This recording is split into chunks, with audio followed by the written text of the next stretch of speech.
No período de um ano, pelo menos 1 em cada 5 pessoas sofre de uma doença mental ou disfunção cerebral. Como se perde o controle da mente?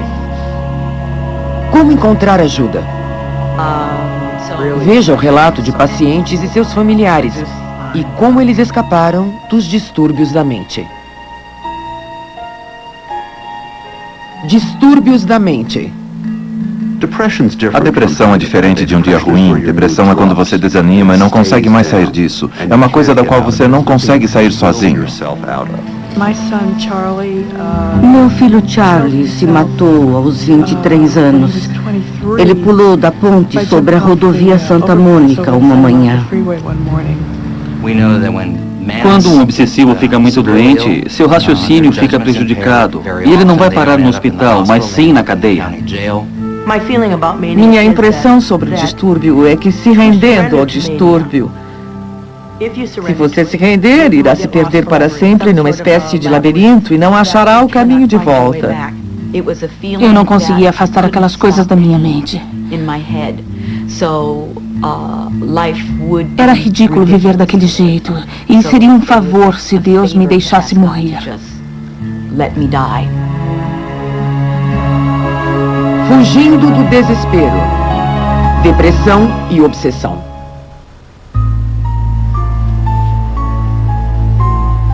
A depressão e o distúrbio bipolar podem matar como um ataque cardíaco ou câncer.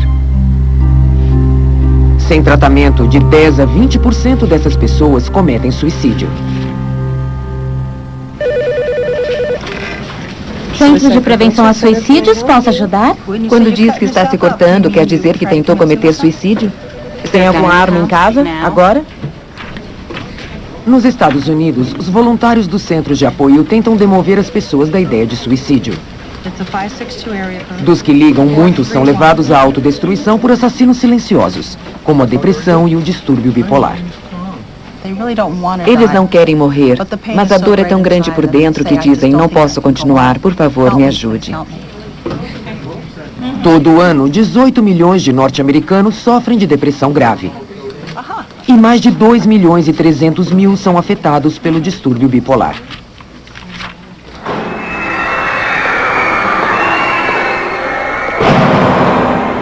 Na depressão grave, a autoimagem do paciente é distorcida por uma tristeza profunda que ocorre sem razão aparente. As vítimas tornam-se indecisas e pensam frequentemente na morte. No distúrbio bipolar, o humor da pessoa pode variar da depressão a um estado de euforia.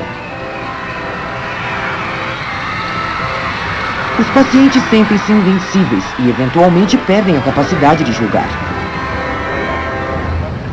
Quando o distúrbio bipolar aparece, as vítimas quase nunca procuram ajuda, e por uma boa razão. Nos primeiros estágios do distúrbio, os sintomas chegam a ser agradáveis. Na Universidade da Califórnia, em Los Angeles, a doutora Lori Altshuler é uma especialista em distúrbio bipolar. A pessoa pode apresentar sintomas chamados hipomania. Neles, sua autoconfiança aumenta e sua energia criativa parece maior que o normal. Ela pode passar a noite toda escrevendo ou sentindo-se muito criativa. Pode ligar para várias pessoas. Ela começa a sentir que a sua mente funciona rápido, mas não é agradável porque funciona rápido demais. As coisas passam rápido demais.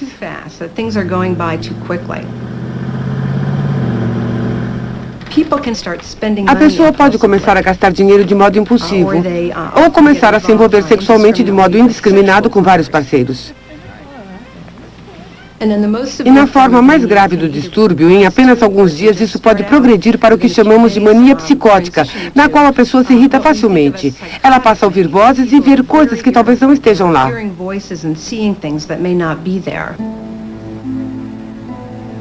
Pessoas muito criativas apresentam risco de distúrbio bipolar. Os romancistas Ernest Hemingway e Virginia Woolf estão entre os mais famosos. Ambos cometeram suicídio.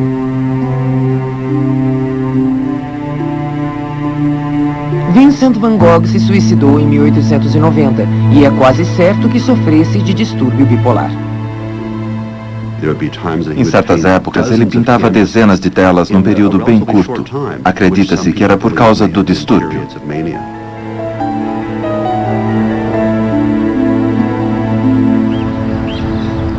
Os sintomas da artista Nick Davis iam da hipersexualidade a delírios fantásticos.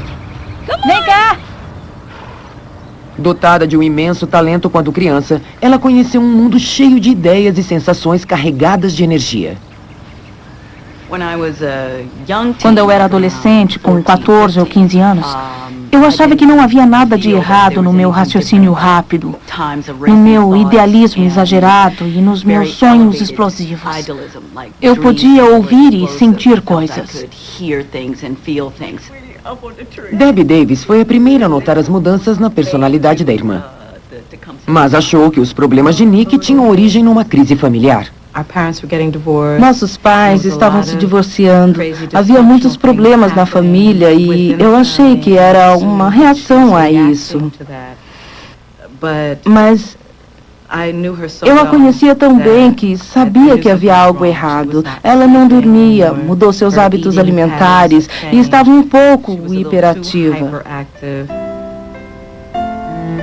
Nick Davis foi a oradora da turma no colegial e foi aceita na famosa Academia de Arte da Filadélfia. Com o passar dos anos, seu trabalho foi exposto nas melhores galerias de Nova York.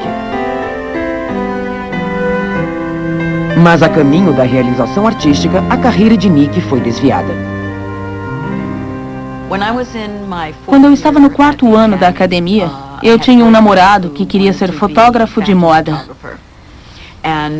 E eu ia me formar em pintura e impressão, e era muito séria e anti-moda. Mas ele um dia me convenceu a ir a uma sessão com ele, pois a garota que seria fotografada precisava de dublês. O agente do fotógrafo viu Nick e achou que ela tinha características e o porte procurados pela indústria da moda. Um ano após ser descoberta, Nick Davis vivia o sonho de ser modelo em Paris. Lá, ela morava com a irmã Debbie, agora uma bem-sucedida cantora de jazz com discos gravados.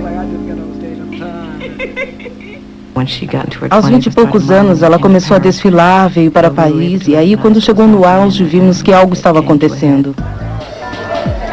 Mesmo sem saber o que era, Debbie viu algo de anormal na energia ilimitada de Nick.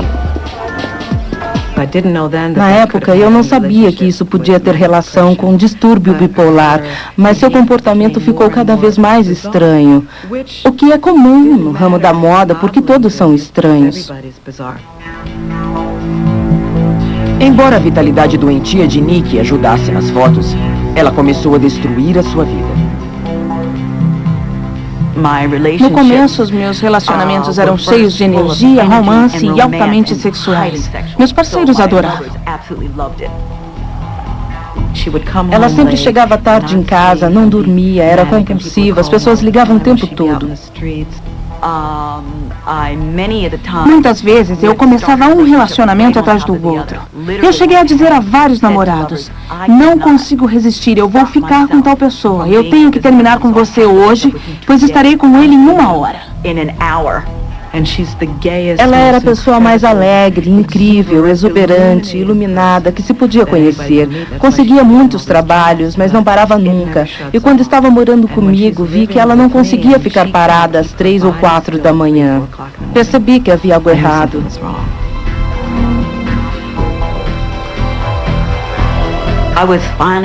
Estava finalmente ganhando um bom dinheiro em Paris, mas percebi que estava ficando doente, estava muito agitada e perdendo peso rapidamente. Ela falava com espíritos, poetas, artistas, ancestrais, com nosso irmão morto. Delirava muito. Com a vida lhe escapando, Nick decidiu voltar para casa em Washington. Mas já estava fraca demais para se mexer. No dia de ir, eu estava tão deprimida e tão doente que nem consegui fazer as malas. E de repente senti espíritos no quarto, pessoas conhecidas e desconhecidas, e nós arrumávamos as malas. Senti que saí do meu corpo, como acontece com as pessoas à beira da morte. Para pegar o voo de Londres para Nova York, Nick cruzou o canal até a Inglaterra. Mas os delírios já eram intensos. Eu dançava no convés da balsa como se estivesse num palco.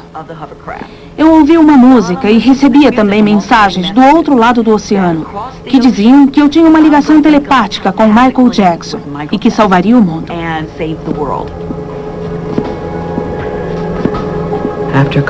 Após alguns dias nos Estados Unidos, minha mãe teve que tomar uma decisão e pediu que as autoridades viessem e levassem ela para uma instituição mental.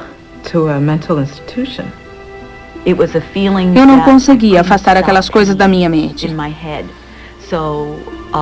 Era ridículo viver daquele jeito. E seria um favor se Deus me deixasse morrer.